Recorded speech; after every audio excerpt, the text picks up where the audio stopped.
last week, bringing the death toll this season to 269. The county health department just released those latest numbers, as they do every Wednesday. 700 more cases in all were reported as well, bringing the total to more than 16,800 this season alone. The county is seeing fewer cases each week, but it says we are still considered at an elevated level for this season. And of course, we've been talking about the flu for the last several weeks. There's no guarantee way to avoid it and to treat it, but there are some things you can do to reduce your chances. And joining us now is clinical nutritionist Sharon Brown, founder of Bonafide Provisions. Sharon, you recommend a few natural ways to avoid getting the flu. One way is by not using hand sanitizer. I think that's something a lot of people do to try to avoid germs. Why do you recommend that? Absolutely. So when we think about the flu, you're right. You may not be able to avoid it entirely, but what you can do is be proactive rather than reactive.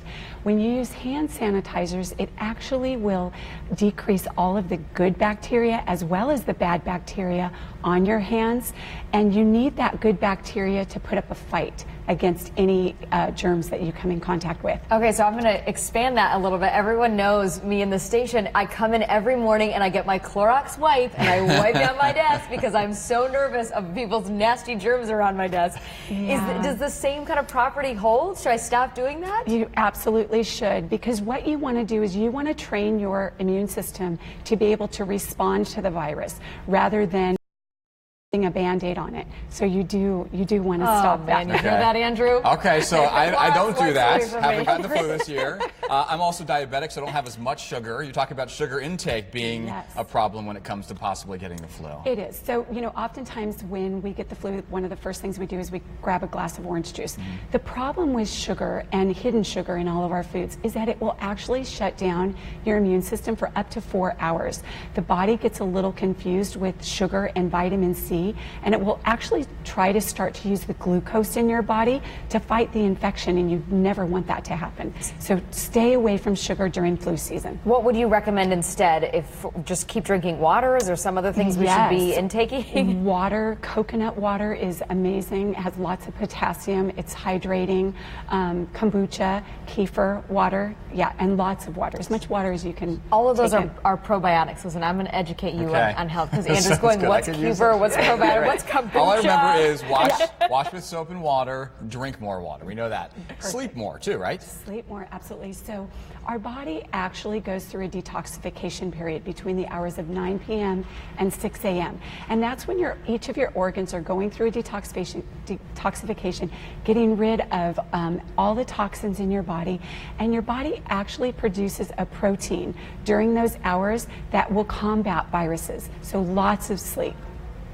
She says that to these two parents with young kids. I'm thinking, sleep? Sounds Are you easier nuts? than it is, right? Yeah. I wish I could drink something that would allow me to sleep more and keep my kids asleep. I want to talk to you about bone broth, because this is a big one. You mentioned probiotics. Bone broth is kind of like a hip thing right now. What is the benefit of that? We always talk about chicken soup being sort of a natural remedy. Yeah, so it's a little bit different than chicken soup. Bone broth is actually when you take the bones of an animal and you simmer them for a long period of time, about 24 hours. You add in cider vinegar, and the apple cider vinegar is the chelator, which takes out all of the amino acids, the nutrients, the minerals, the collagen of the bones. That collagen and those amino acids will actually have a healing effect on the mucosal lining of the gut. Just a big word for gut lining. 85% of your immune system is in the gut. So when you drink copious amounts of bone broth, it builds your immune system. And helps our gut. Yes. There's also happy guts. Slightly less natural, but it works. Flu shot. You still talk about the importance of getting the flu shot, even this late in the season. Even if some people, realize it's not 100% effective, it at least is somewhat effective. Yeah. So, and really, it's a personal choice, right? So, some people opt to do the flu shot, others don't. There isn't a guarantee, and so one of the things that we have to remember with the flu shot, it's not foolproof. It works about 40 to 60% of the time, but really the idea is to be proactive rather than reactive. Boost your immune system by doing the things that we talked about today. And get rid of my Clorox wipes. Get rid of the Clorox exactly. wipes. That sounds good. All right, Sharon, thank you so much. We certainly Thanks appreciate for it. having Really good me. insight. Yeah, Good to know.